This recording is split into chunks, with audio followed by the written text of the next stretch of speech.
Villain চরিত্র আমাকে কেন অ্যাওয়ার্ড দেওয়া হয় না? আমি তো মনে করি যে রংবাজ ছবিটাতে হ্যাঁ রংবাজ ছবিটা আমি যেভাবে কাজ করেছি সেই ছবিতে আমি অ্যাওয়ার্ড পাওয়ার যোগ্য।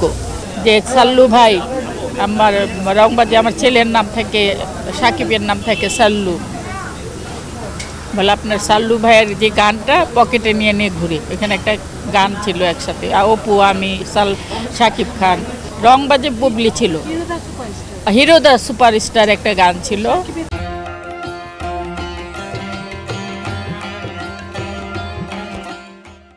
সাকিবের প্রথম ছবি, ওর প্রযোজনার, হ্যাঁ ওই ছবিটাতে করেছিলাম। ওই গানটা পকেটে বাচ্চা ছেলেদের শুটিংয়ে যাই, যে আফতাবনগর, এখানে সবাই বের করে দেখায়, আপু দেখেন আপনার গান। আমাদের খুব ভালো লাগে, গানগুলো খুব ভালো লাগে, আমরা দেখি।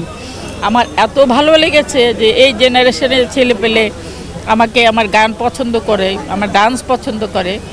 সত্যি এর চাইতে আর কিছু আমি মনে করি না বড় অ্যাওয়ার্ড, এর চাইতে আর বড় অ্যাওয়ার্ড কিছু নেই। এইটার পেছনে কেউ না কেউ আছে, তারা আমাকে হয়তো দিতে চায় না, না দিলেও আফসোস নেই, কারণ দর্শকের ভালোবাসা আমার। হ্যাঁ, মেন হলো দর্শক ভালোবাসলেই হলো। দর্শক আমার রংবাজ দেখে এখনও ছোট ছোট ছেলেরা বলে, তো আমার খুব দুঃখ লাগে, আমি এতগুলো ভিলেন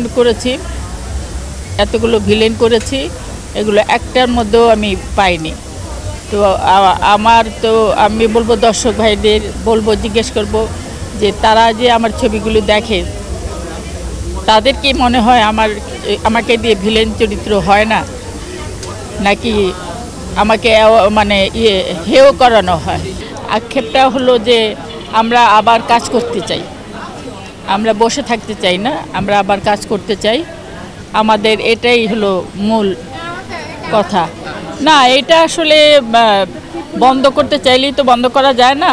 এখনও ছবি হচ্ছে, ছবি বানাচ্ছে, এটাই এফডিসি, এটা শিল্পীদের এফডিসি। শিল্পীরা কাজ করবে, এফডিসিও থাকবে, শিল্পীরাও কাজ করবে, হলে ছবি যাবে, দর্শকরাও দেখবে।